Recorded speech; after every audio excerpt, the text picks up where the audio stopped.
생명을 바쳐 나를 구원하신 크고 위대하신 예수 이름을 만방에 선포하고 전하며 살아가는, 높이며 살아가는 저와 여러분들의 삶이 되기를 주님의 이름으로 축복합니다. 한 번이 아니라, 오늘이 아니라 우리 주님께서 나를 부르시는 날까지 영원토록 주의 크고 놀라우신 이름을 찬양하고 높여드리는 저와 여러분 되기를 주님의 이름으로 축복합니다. 한 책을 소개해 드리려고 합니다. 정치학자인 함재봉 교수가 쓴 총 4권으로 되어 있는 책이 있는데요. 한국 사람 만들기라고 하는 책입니다. 오늘은 그 가운데 세 번째 책인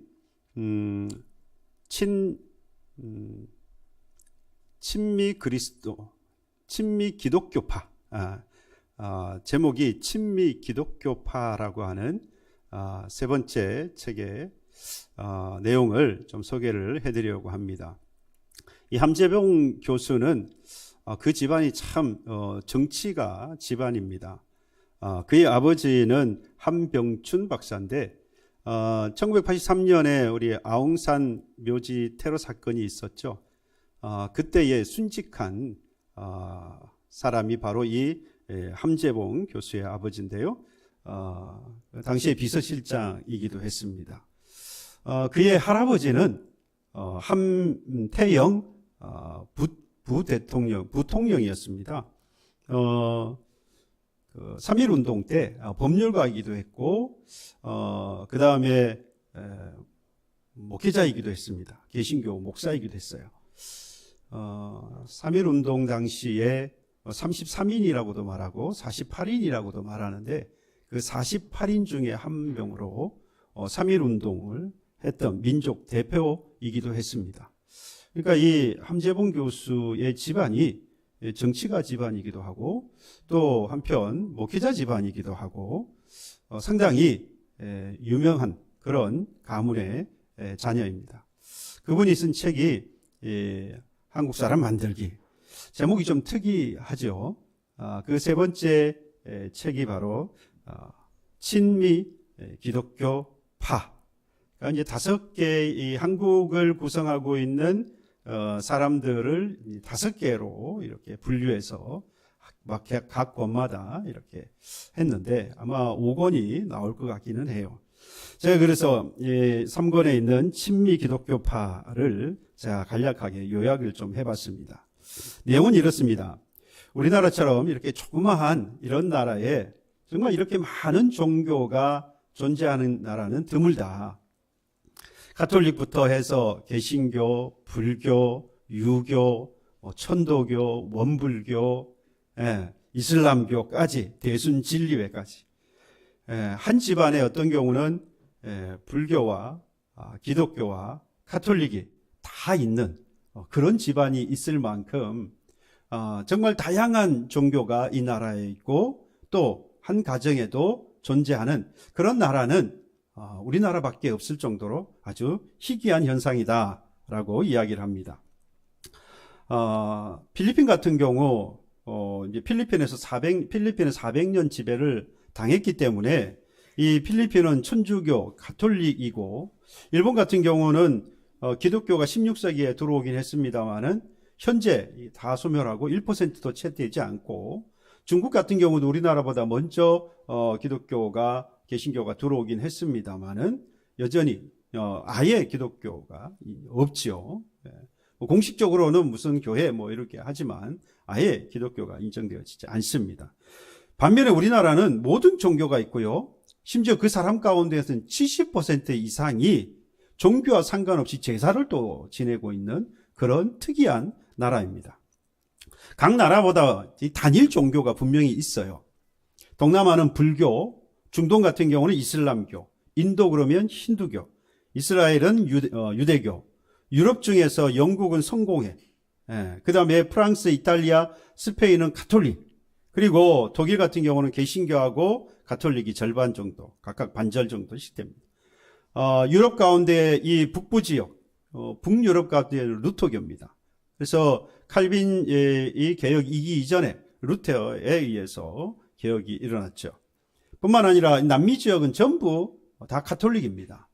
심지어 이 미국조차도 보면 다민족 국가인데도 불구하고 기독교가 50%, 가톨릭이 한 15%, 그리고 나머지 뭐 여호와 증인인지 몰몬교라든지 뭐 이런 것들이 이제 나머지를 차지를 합니다.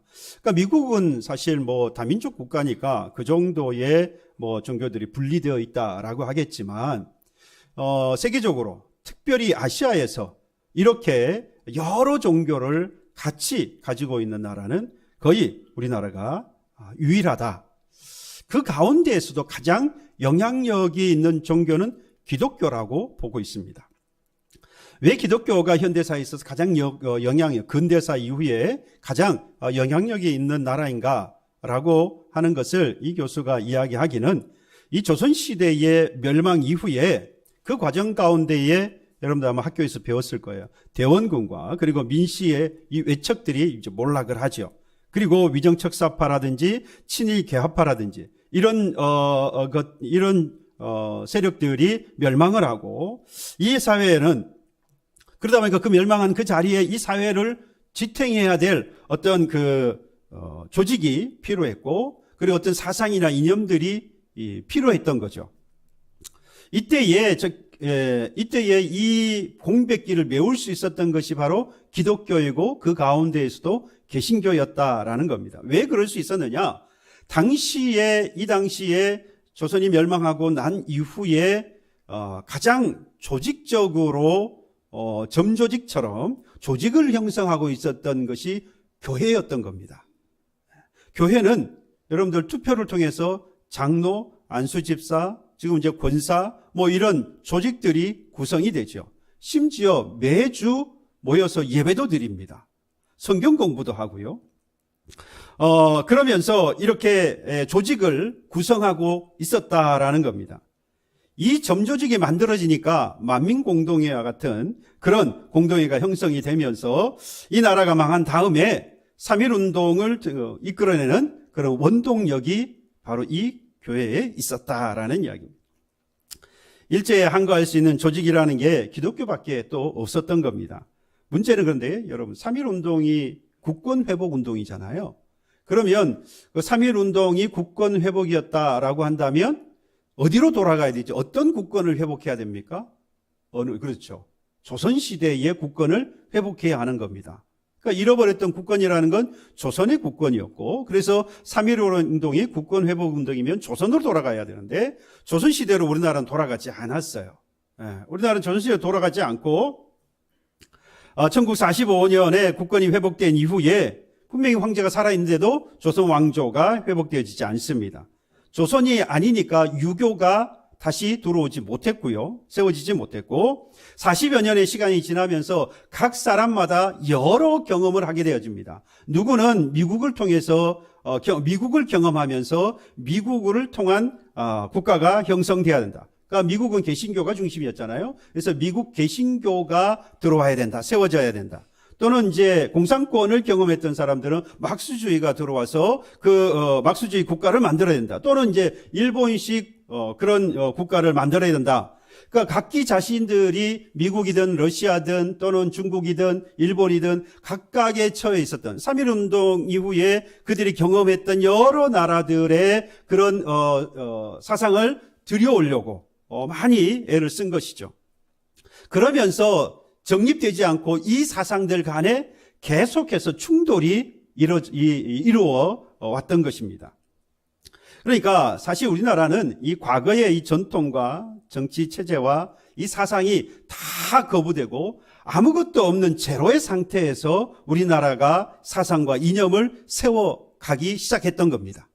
그 사실은 지금까지도 이런 사상들이 서로 대립을 하고 있는 그런 형국이죠. 그래서 근대로부터 시작되어진 이 나라의 어떤 이 정치와 사상과 이념이라고 하는 것이 오늘에까지도 계속해서 이어져 오고 있는데 이 정치적인 대립 또는 사상과 이념의 대립을 이거를 완화시키고 절충하기 위해서 만들어낸 게 뭐냐? 단일 민족이다라는 겁니다. 그러니까 단일 민족이라고 하는 개념을 이야기하면서 그 모든 충돌의 상황을 우리는 같은 민족이잖아. 단일 민족이잖아. 그러니까 우리는 화합을 해야 돼. 이렇게 만들어 갔다라고 하는 겁니다. 이게 이제 함재봉 교수의 이론이고 주장인데요. 이것이 옳다, 그러다, 맞다, 아니다. 이건 여러분들 개인적으로 평가하시면 될 것 같고, 제가 이 내용을 보면서 제 마음에 인정이 되어지고 그리고 확신하게 되어진 것 중에 하나가 이 교수도 인정했던 바로 기독교, 특별히 개신교의 힘이라고 하는 것입니다. 이 나라가 형성되어지고 오늘에 이르기까지 가장 강력한 힘을 발휘했던 종교가 바로 기독교이고 그 가운데 개신교였다라고 하는 사실입니다. 여러분, 개신교가 이뤄낸 업적이라고 한다면 지금 우리가 눈으로 보잖아요. 2차 대전 이후에 그 많은 국가들이 몰락하는데 그 가운데에서 유일하게 살아남은 것이 우리나라라고 해도 과언은 아니죠. 개발도상국을 거쳐서 선진국에 이르기까지 이 모든 일들을 이뤘던 초석이 된 것이 바로 우리 개신교의 힘이었다라는 이야기입니다. 비록 중국이나 일본에 훨씬 뒤처져서 시작이 되었습니다마는 과거 조선으로 돌아가지 않고 개신교와 함께 서양 문물과 그리고 의식과 사상이 들어오면서 오늘날의 이 선진 대한민국을 이루게 되었다. 만약에 여러분, 이 막스주의, 공산주의가 우리나라에 들어왔다면 지금 어떻겠어요? 공산주의가 지금 사회주의가 지금 경제체계가 무너지면서 몰락했던 것처럼 우리도 몰락했을 거예요. 만약에 일본식 그런 가치관과 일본식 국가가 세워졌다고 한다면 경제는 어느 정도 안정이 됐겠죠. 그러나 반면에 지금과 같은 이런 종교 문화가 형성되어지지는 못했을 거예요. 우리가 이 자리에 앉아 있을 가능성이 상당히 낮습니다. 거의 없다라고 볼 수 있겠죠. 그러니까 이 모든 것들을 이렇게 낸 것이 바로 이 대한민국인데, 이 대한민국이 오늘에 이를 수 있도록 한 것이 바로 이 개신교의 역할이었고 그만큼 힘을 발휘했다라는 이야기입니다. 그러니까 이렇게 이 영적인 강력한 힘을 가지고 있었던 이 개신교의 이 영향력을 이해하지 못했던 이 비개신교인들, 이 사람들은 우리 이 개신교인들을 주로 뭐라고 말합니까? 집단 이기주의자들이다라고 이야기를 많이 해요. 자기들끼리만 뭉치고 자기들 안에만 구원이 있고 이런 이야기를 하면서 집단 이기주의다라고 말하는데, 지금에 누리고 있는 경제 상황이나 지금 우리가 가지고 있는 위치나 세계적인 위치나 문화를 누리고 있는 것은 전부 어디서 시작된 거예요?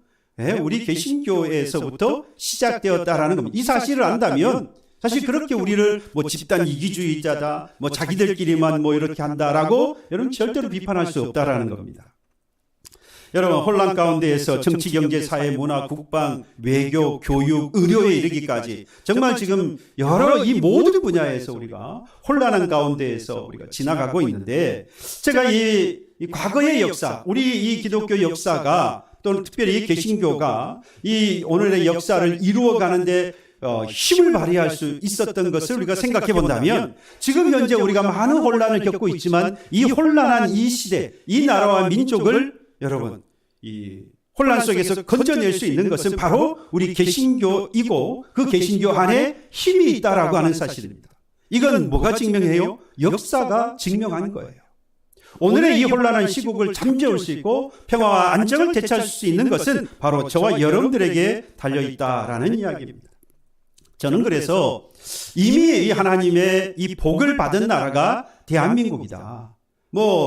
이미 경제적으로도 증명이 되어졌고, 오늘의 우리의 삶과 우리의 종교적인 이런 면에서도 들여다보면 정말 우리는 하나님의 복을 받은 나라다. 그 많은 나라들이 몰락을 하고 경제가 무너지고 이런 상황 속에서 별로 어려움을 겪는다고 할지라도 오늘에 이런 것을 보면 정말로 하나님의 복을 받은 나라인 것은 분명한 사실이라는 겁니다. 이 복을, 하나님의 복을 이끌어내는 데 있어서 한국 기독교도 특별히 개신교가 이 능력을 발휘할 수 있었다라는 겁니다. 그런데도 지금 우리나라가 이렇게 혼란을 겪고 있다라고 하는 사실을 우리가 인정한다면 이 책임에 대해서 우리가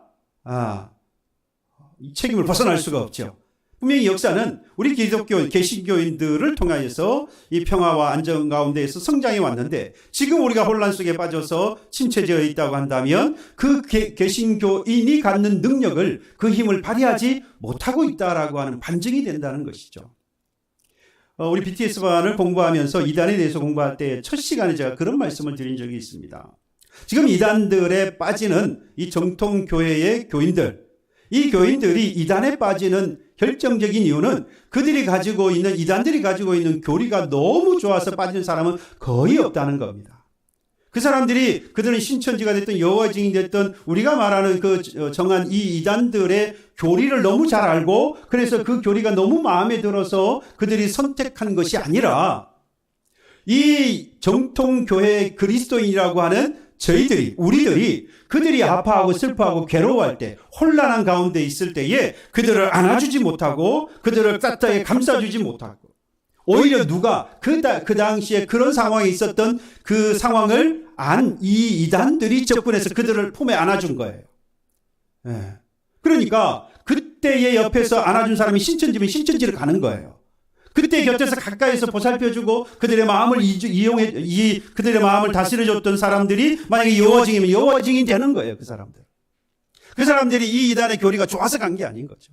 그러니까 우리가 힘을 잃어버리고, 개신교 곧 그리스도인으로서 힘을 잃어버리면 결국 이 나라 민족이 혼란 속에 빠지게 될 수밖에 없다라는 이야기입니다. 역사가 증명했고, 그래서 오늘 우리는 이런 부분에 있어서 그동안 하나님 복을 이끌어낼 수 있었고, 또 이끄는 그 힘을 가지고 있는 그리스도인으로서, 개신교인으로서 우리가 마땅히 책임을 져야 하겠다라는 이야기입니다. 경제적인 목적을 위해서 또는 개인적인 이윤을 추구하면서 지금 이 혼란한 전국을 이용을 하거나 또는 더 부추기는 그런 세력이 있다면 마땅히 우리는 그 세력에 여러분 대항을 해야 하겠지요. 막아야 하겠죠. 하나, 그보다 먼저 우리가 알아야 할 것은 아무것도 없는 상황 속에서 오늘에까지 이 나라 민족을 세워가는 데 있어서 우리 개신교인들이, 그리스도인들이 이 일을 이루어 왔다면, 곧 하나님의 이 복을 끌어내어 왔다면, 개신교인으로서 어느 때보다도 하나님의 복을 끌어내어서 그 역량을 발휘해야 할 때가 바로 지금 아니겠냐라는 겁니다. 난세에 영웅이 난다고 하지 않습니까? 그래서 저는 오늘날 이 대한민국에 필요한 영웅, 이 영웅은 하나님의 복을 끌어낼 수 있는 사람이다. 그런 사람이 바로 여러분이 되기를 주님의 이름으로 축복합니다. 영웅이 되라 그러니까 아멘이 잘 안 나와요. 그죠? 이제 영웅은 너무 힘들 것 같아요. 대단한 힘을 발휘해야 되고 초인적인 어떤 것들이 나와야 영웅이 될 수 있을 것 같은데, 여러분 전혀 그렇지 않아요. 말씀을 드린 대로 하나님의 복을 이끌어내는 사람은 그리스도인입니다. 개신교인이에요. 그 일을 오늘 할 수 있다면 그 사람이 바로 이 나라를 구하고 힘든 우리의 가정과 그리고 혼란 속에서 같이 휩쓸려 가고 있는 믿음의 공동체를 건져낼 수 있는 바로 그 사람, 하나님 복을 끌어낼 수 있는 사람은 그리스도인이고, 그리스도인은 그 일을 할 수 있어요. 그 일을 준비하고 결단하고 오늘 나간다면 바로 여러분들이 나라를 구하고 여러분들 가정과 믿음의 공동체를 구하는 영웅이 되어질 수 있는 겁니다. 그런 영웅이 되기를 주님의 이름으로 축복합니다. 그래도 쉽지 않네요. 그죠? 여러분, 이걸 우리가 성경을 통해서 제가 한번 살펴보려고 해요. 여러분, 하나님의 복, 그래서 평화 안정을 되찾을 수 있는 그 하나님의 복이 우리에게 임해야 하겠는데, 그 하나님의 복 했을 때에 가장 먼저 성경을 통해서 떠오르는 인물이 있다면 누구겠습니까? 예, 아브라함이라고 해야 돼요. 오늘 아브라함을 읽었으니까.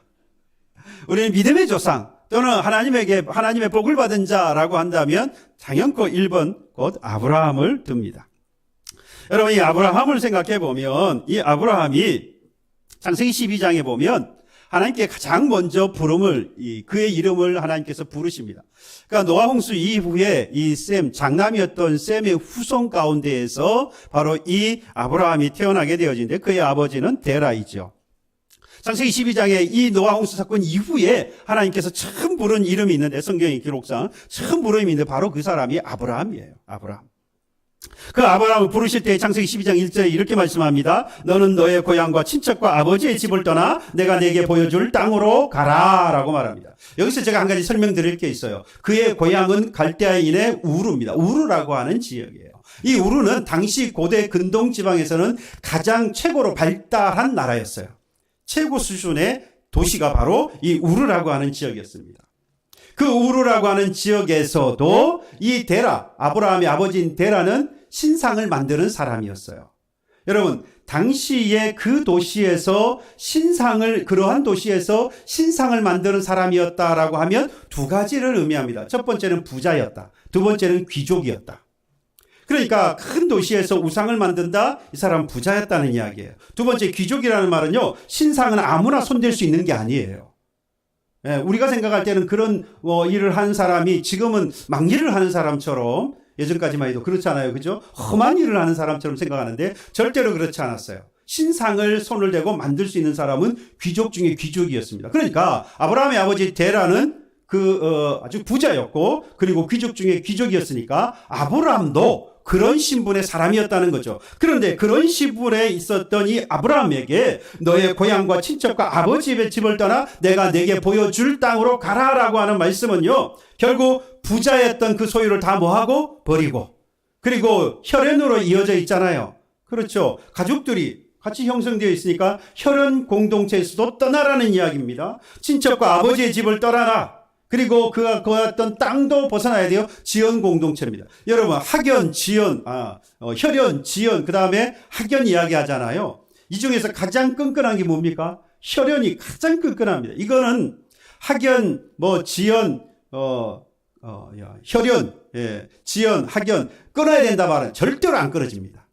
사람의 속성상 이건 끊을 수가 없어요. 피로 맺은 가족 공동체 절대로 끊을 수 없습니다. 시간이 지날수록 더 가족 공동체는 끈끈해질 거예요. 외부의 힘이 강해질수록 내부의 힘은 뭉치게 되어져 있습니다. 그래서 혈연 공동체에서 끊어내고 그 다음에 지연 공동체에서 끊어내라 라고 하는 것은 그 무엇을 각오하라는 이야기냐?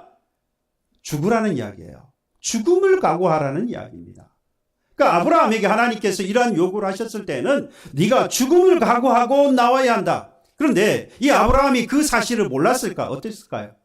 모를 리가 없죠. 지금 이 가족을 떠나서 이 고향을 떠나고 그리고 친척 아버지의 집을 떠나서 하나님이 보여주신다고 하는 그 땅으로 간다는 의미는 얼마든지 뭐 할 수 있어요? 죽을 수 있다라는 이야기입니다. 이 사실을 모를 리가 없는데도 불구하고 아브라함이 그 하나님의 요구에 따라갈 수 있었던 이유가 무엇일까?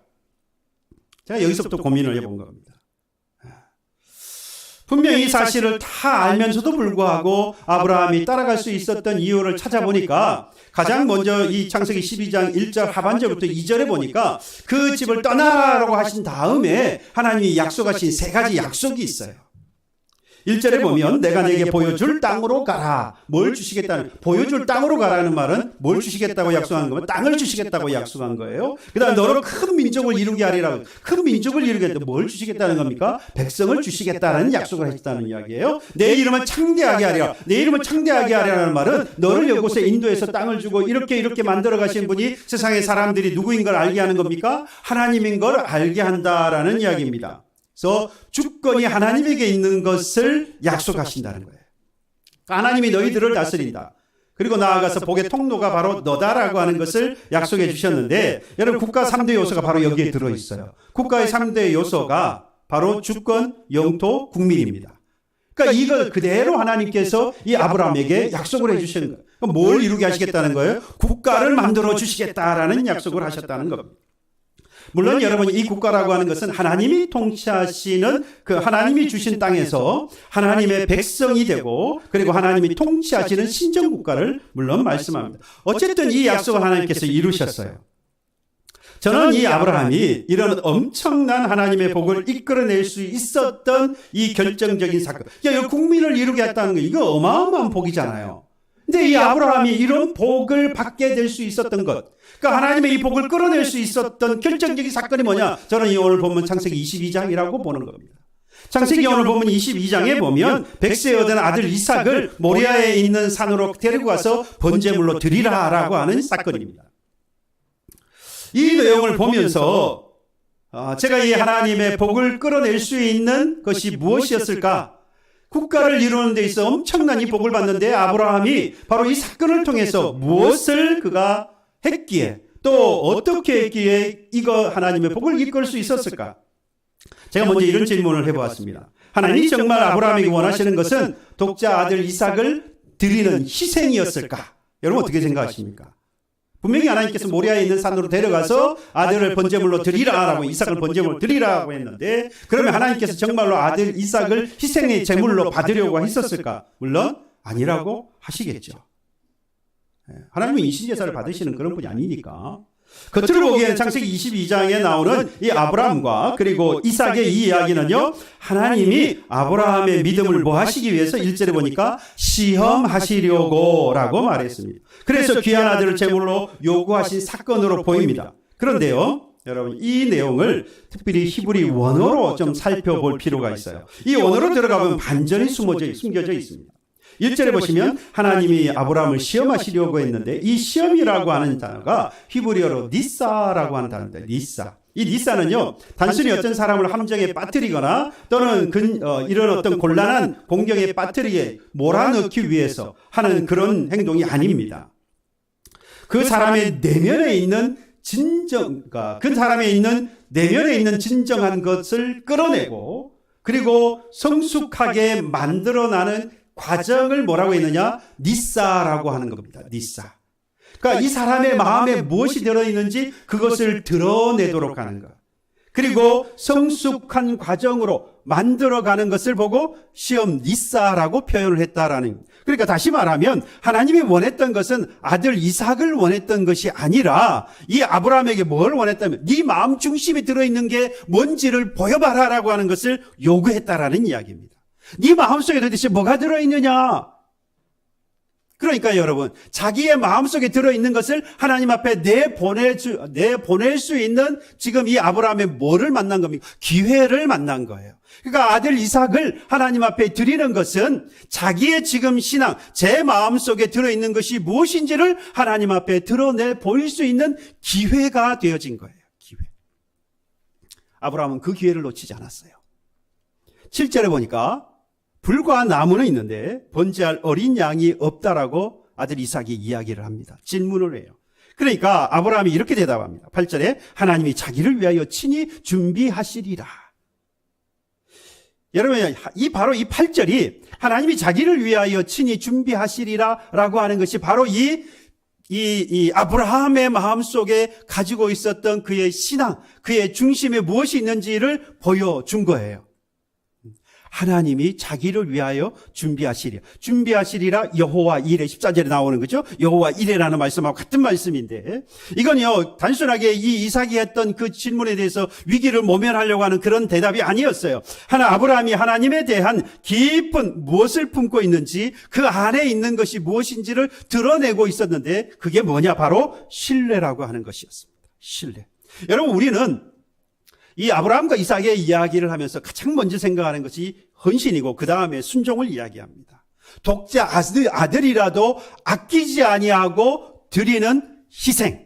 그렇죠? 두 번째는 그 말씀을 따라 뭐하는? 순종하는. 그래서 희생과 순종에 대한 이야기를 아브라함과 이삭의 이 사건을 통해서 이야기를 합니다. 그런데 좀 더 이렇게 근본적으로 들어가 보면 아브라함을 통해서 이삭과 이 이야기를 통해서 하나님이 원하시는 것은 헌신과 순종이 아닙니다. 여기서 하나님이 자기를 위하여 친히 준비하셨다. 이 말은요, 하나님께서 친히 공급하신다, 또는 하나님께서 스스로 나타내 보이신다. 필요한 것이 무엇인지를 준비하여 나타내 보이신다라는 이야기예요. 그래서 우리가 이삭 대신 뭐가 준비되어 있습니까? 순양이 준비되어 있었죠. 하나님께서 이와 같이 준비해 놓으셨다라고 하는, 준비하신다라고 하는 것을. 내 독자, 그래서 12절에 보니까 내가 내 아들 내 독자까지도 내가 아끼지 아니하였다. 하나님께서 지금 뭐를 보신 거죠? 네가 아끼지 아니하였다. 누구에 대해서요? 하나님에 대하여서요. 여러분, 여기서 하나님께서 정말 원하시는 것이 무엇인지 정확하게 알 수 있다는 겁니다. 하나님께서 말씀대로 여호와 이레라고 하는 단어를 통해서 여호와께서 보실 것이다. 우리는 여호와 이레가 하나님이 준비하신 하나님, 이렇게 해석하고 끝나는데, 사실 정확하게 보면 여호와께서 보실 것이다. 뭘 보시죠? 필요한 것이 무엇인지 미리 보시고 준비하신다라는 것. 그냥 무조건 준비가 아니고 이미 미리 하시고 필요한 것들을 아시고 준비하신다. 여러분, 결국 하나님께 복을 끌어내는 이 사람은요, 단지 하나님께서 요구하시는 것을 문자 있는 그대로 따라가는 게 아닙니다. 하나님을 신뢰하여서 하나님이 진정 원하시는 그 마음의 중심까지 자신에게 있는 것을 드러내는 것. 그러면 하나님이 그 모든 것을 미리 준비하시고 그것을 이룰 것이라고 하는 것을 기대하는 것. 바로 그것이 하나님을 향한 신뢰인데, 이 신뢰라고 하는 것을 알 수 있는 내용이 있어요. 제가 그냥 드리는 말씀이에요. 물론 여러분, 이 신뢰라고 하는 것은 헌신과 순종의 결과물. 그러니까 헌신과 순종은 신뢰의 결과물입니다. 분명히 신뢰하는 사람이 헌신하고 희생할 수 있어요. 근데 제가 왜 헌신과 희생이 신뢰의 결과물이라고 말하는 이유는, 이 문제가요, 희생과 순종이라고 하는 것마저도 신뢰가 없이 얼마든지 드릴 수 있습니다. 희생하는데요, 헌신하는데요, 순종하는데요, 여러분, 신뢰가 없이 얼마든지 할 수 있어요. 아나니아와 삽비라 부부를 통해서 할 수 있습니다. 그들은 재산을 팔아서 나누었던 희생을 할 줄 아는 사람이었어요. 그런데 그 희생은 어떤 희생이었습니까? 잘못된 희생이었죠. 신뢰가 없는 희생이었기 때문에 그들은 화를 자초하게 된 겁니다. 죽음으로써 그 대가를 치르잖아요. 여러분, 하나님은 아브라함이 하나님의 복을 이끌어낼 수 있도록 있었던 것은 하나님에 대한 신뢰였고, 그 신뢰의 결과물은 이삭을 제물로 드리는 것이었습니다. 말씀을 드리는데, 그러면 어떻게 하는 것이 하나님을 신뢰하는 것이고 신뢰하는 것이고 신뢰할 수 있을까라고 하는 겁니다.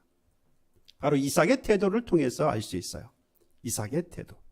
여러분, 흔히 우리는 이삭이 아브라함이 말씀하실 때 그 명령에 따라서 그저 순종한 수동적인 신앙의 표현으로 우리 이삭을 이야기를 합니다. 근데 오늘 문맥을 보고요, 그리고 원어를 한번 살펴보면 이삭이 수동적인 인물이 아니라는 걸 잘 알 수 있습니다. 어떤 것이 하나님을 신뢰하는 것인가를 아주 잘 보여준 것이 오늘 이삭의 태도예요. 여러분, 이삭을 한번 보면 아버지 아브라함에게 묻는 장면을 보았죠. 7절에 보면 이삭이 제사를 위해서 제단을 쌓고 그러게 하기 위해서 이제 제사를 드리기 위해서 산에 올라가는데 아버지에게 묻죠. 내 아버지여, 불과 나무는 있거니와 번제할 어린 양은 어디에 있나이까? 아버지에게 묻습니다. 그러니까 여기서 이삭이 이미 알고 있는 사실이 있어요. 뭘 알죠? 제사에 뭐가 필요한지를 알고 있습니다. 제단을 쌓아야 되고, 그리고 나무가 필요하고, 불이 필요하고, 그리고 드릴 제물이 필요하다는 것을 우리가 너무 똑똑해서 알고 있지, 그 당시에 같이 이 경험을 하지 못했으면 뭘 준비해야 되는지 모른다 이 말이에요. 그러니까 근본적으로 이삭은 이미 제사를 드릴 때 뭐가 필요한지를 잘 알고 있었다라는 이야기입니다. 여러분, 양이 필요하다라고 사실을 알고 있었다라는 이야기는 지금 오늘 아버지하고 모리아에 있는 산에 들어가서 번제를 드리는데 이게 처음 드리는 제사가 아니라는 이야기죠. 이미 잘 알고 있었다는 이야기는 이전에도 계속해서 아버지하고 제사를 드려왔다라는 이야기입니다. 8절에 보면 아버지가 내 아들아, 번제할 어린 양은 하나님이 자기를 위하여 친히 준비하시리라 라고 하는 이 말씀을 이 이삭은 믿을 수 있었어요. 그동안 뭐 해왔으니까요. 아버지하고 계속해서 제사를 드려왔기 때문입니다. 아버지의 이 말을 믿지 못했다면요, 여러분, 이 본문 5절에 보면 이삭을 아이라고 표현했어요. 이에 아브라함이 종들에게 이르되 너희는 나귀와 함께 여기서 기다리라. 내가 아이와 함께, 여기 아이가 누구겠어요? 당연히 이삭이죠. 이삭과 함께 저기 가서 예배하고 우리가 너희에게 돌아오리라. 이때 아이라고 하는 단어가 나하르라고 하는 히브리어입니다. 근데 이 나하르라고 하는 이름은 우리가 알고 있는 아이, 어린 아이가 아니고요, 최소한 청소년 이상, 그러니까 청소년에서 청년 정도 이르는 아이들 나르라고 이야기해요. 우리가 이게 아이라고만 표현되어 있으니까 어린 아이라고 생각하는데 그렇지 않아요. 장성한 청년에 이르는 정도의 수준입니다. 다시 말하면 여러분, 이 청년이 지금 제단을 만들어 놓고 그 위에 어린 양, 순양처럼 붙잡혀서 결박되어져서 지금 누워 있는 거예요. 여러분, 힘이 있는데 아버지에 대한 뭐가 없으면요, 신뢰가 없으면 거기에 누워 있을 수 있겠습니까? 이 아버지 오늘 뭐하네? 그랬을 거란 말이에요. 가만히 있겠습니까? 뛰쳐나왔겠죠. 그런데 성경 어디에도 이삭은 저항한 흔적이 없어요. 9절에 보면 이삭이 묶여서 제단 위에 눕는 이 장면에서도요, 그는 충분히 이 상황을 인지하고 있었고, 그럼에도 불구하고 그는 순순히 따라갑니다. 그러니까 이삭은요, 그동안 아버지 아브라함과 이 함께 드렸던 예배, 여러분 예배라고 표현할 때에 예배는요, 신약에 와서는 구약에서는 제사의 형식을 갖춘 예배이죠. 그러니까 예배는 여러 가지를 포함하고 있는데요. 구약에서는 제사의 형식을 가지고 예배를 드렸어요. 그러니까 지금은 제사뿐만 아니라 여러 가지 형식을 가지고 예배를 드릴 수 있습니다. 우리가 이렇게 모여서 예배하는 것도 있고 세상의 삶 가운데서 예배하는 삶이 있고요. 여러 가지 그 안에 포함되어져 있는 구약에서는 제사의 형식을 가지고 하나님 앞에 예배를 하는 겁니다. 그러니까 이 제사를 이 아브라함과 그의 아들이 함께 계속해서 드려오면서 뭐가 계속해서 쌓여가느냐? 하나님에 대한 신뢰가 계속해서 쌓여간 겁니다. 이 예배를 통해서 하나님 앞에 드려졌던 이 예배를 통하여서 하나님과의 그 끈끈한 신뢰가 쌓여가고 또 쌓여가니까 아버지가 지금 하는 행동이 인간적으로 이해할 수 없는데도 불구하고 순순히 제단 위에 결박을 당한 채 누워서 죽을 준비를 하고 있는 거예요. 하나님에 대한 신뢰는요, 여러분, 뭘 통해 쌓여간다고요? 예배를 통해서 쌓여가는 겁니다. 예배를 통해서. 하나님께 예배하는 것이 신뢰하는 것이고 흔들리지 않는 신뢰를 쌓는 거예요. 이삭이 아버지와 함께 때마다 시마다 절기마다 드리는 그 번제에 참여하면서 그의 하나님에 대한 신뢰를 쌓아갔던 겁니다. 점점 쌓여갔던 거예요. 그러니까 겉으로는 이삭이 아버지 아브라함을 신뢰하는 것처럼 보입니다만은 그 내면에 들어가 보면 아브라함과 그동안 함께 드려왔던 그 예배를 통해서 하나님에 대한 신뢰를 함께 쌓았고 또 쌓아갔던 거예요. 그래서 이삭은 수동적인 인물이 결코 아니에요. 이미 아브라함 아버지와 함께 예배를 통해서 하나님 앞에 자기를 다 드릴 수 있는 이미 신뢰가 하나님 앞에 쌓여온 그러한 인물이었다라는 겁니다. 여러분, 하나님의 복을 이끌어낼 수 있는 이 아버지 아브라함, 하나님의 복을 이끌어내어서 국가를 이루는 데까지 이룰 수 있었던 그 아브라함과 그리고 이 아들 이삭이 아버지를 통하여서 보았던, 함께 드리는 예배를 통하여서 보았던 하나님에 대한 신뢰가 점점 쌓이고 쌓여서 결국에는 하나님의 복을 이끌어내었다라고 하는 것. 여러분, 결국 이삭은요, 이 아버지 아브라함과 함께 드리는 그 예배가 너무나도 기뻤고 행복했습니다. 하나님과의 신뢰가 계속해서 쌓여갔기 때문이에요. 아버지 아브라함 역시 아들 이삭이 하나님의 복을 이끌어내는 그런 아들이 되어지기를 간절히 소망했습니다. 그래서 예배를 통해서 하나님의 신뢰하는 방법을 계속해서 가르친 거죠. 제단을 쌓고 거룩한 제물이 필요했고 거룩한 불과 나무를 준비하도록 했어요. 이건 단순한 행동이 아닙니다. 이삭이 하나님의 복을 이끌어낼 줄 아는 아들이 되기를 바라면서 이 일을 함께 해 왔다라는 이야기. 결국은요, 이삭에게 있어서 평소 드렸던 제사는 하나님을 신뢰하는 삶을 배우고 훈련하는 그런 현장이었습니다. 여러분, 한 번의 결단으로 하나님 앞에 예배할 수 있습니다. 한 번의 결단으로 여러분들이 하나님 앞에 바칠 수 있고 헌신하고 또 순종할 수 있습니다. 그런데 여러분, 이것이 훈련이 되고 이것이 삶이 되어지기 위해서는 끊임없이 훈련되어져야 해요. 예배 한 번 드릴 수 있고 예배 한 번 성공할 수 있습니다. 그런데 이것이 삶의 능력이 되고 그래서 하나님의 복을 이끌어낼 수 있는 것이 되려고 한다면 계속해서 쌓여가야 합니다. 오늘 하나님을 예배를 통해서 하나님과의 신뢰가 쌓이고 쌓여야 비로소 하나님의 복을 끌어낼 수 있어요. 여러분들이 끌어낸 하나님의 복을 통하여서 이 나라 민족의 안정을 되찾을 수 있고 여러분들과 여러분들의 가정과 믿음의 공동체 흔들림 속에서 혼란 속에서 어두워져가는 이 시대 가운데에서도 우리가 안정과 평안을 되찾을 수 있는 것은 바로 예배를 통해서 하나님과의 신뢰를 쌓고 이를 통해서 하나님의 복을 끌어낼 때에 비로소 우리는 이 평화와 안정을 되찾을 수 있다라고 하는 겁니다. 이것이 바로 우리에게 주어져 있는 거예요. 누구에게 있습니까? 이것이? 우리에게만 있는 거예요. 우리에게 주어져 있는 이 권리를, 이 기회를 우리는 놓치지 말아야 한다는 것입니다. 어쩌면 이것이 우리에게 있어서 마지막 주어진 기회일지도 모릅니다. 오늘 주어진 이 기회가 마지막일지도 모르니 그 마지막이라는 심정을 가지고 아브라함 같이 이삭과 같이 하나님 앞에 끊임없이 예배를 통해서 하나님과의 신뢰를 쌓아가야만 합니다. 하나님께서 요구하셨던, 아브라함에게 요구하셨던 이 아들 이삭을 드리라고 하는 것, 번제물로 드리라고 하는 것은 정말로 이해할 수 없는 무리한 요구입니다. 이 요구에 대해서 거부한다고 해서 어떤 사람도 이상하다, 잘못되었다 말할 사람이 없어요. 아들 이삭을 드리라는데 아무런 생각 없이 드린다? 있을 수 없는 일이고, 이 무리한 요구에 대해서 거부한다? 누구라도 그걸 이상하게 생각할 사람이 없다라는 이야기입니다. 그럼에도 불구하고 이러한 무리한 이한 요구에도 복을 주신 하나님을 끌어내려면 하나님에 대한 무한 신뢰가 있어야 합니다. 그러니까 하나님에 대한 예배를 통해서 하나님과의 무한 신뢰를 쌓은 사람은 하나님의 이러한 무리한 요구도 뭐 할 수 있어요? 들을 수 있습니다. 그 하나님의 예배를 통해서 쌓여갔던 그 신뢰, 하나님에 대한 신뢰가 있기 때문에 그 하나님의 무리한 요구는 얼마든지 무리한 요금에도 불구하고 받아들일 수 있어요. 그것을 할 수 있어요. 누구를 신뢰하니까요? 그 요구를 하시는 하나님을 신뢰하기 때문입니다. 그 하나님을 신뢰하지 못하면 그 번제 제단 위에 들어 누울 수 없어요. 예배를 통해 하나님은 여러분의 하나님을 행한 신뢰를 여러분 드러낼 기회가 주어진 겁니다.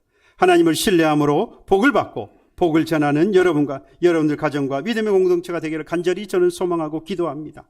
정말 어려운 이 시대 아니겠습니까? 혼란 속에 빠져있는 이 시대 아닙니까? 여러분과 여러분들의 가정 그리고 우리 믿음의 공동체가 정말로 하나님이 원하시는 대로 나가기 정말 어려운 이 시대를 맞고 있지 않습니까?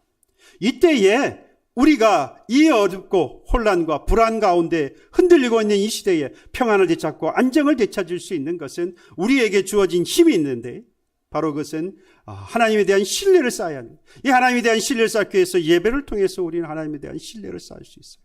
하나님에 대한 신뢰를 쌓음으로 우리는 하나님의 복을 이끌어낼 겁니다. 하나님의 복을 끌어낸 저와 여러분들을 통해서 우리는 평화 안정을 되찾을 거예요.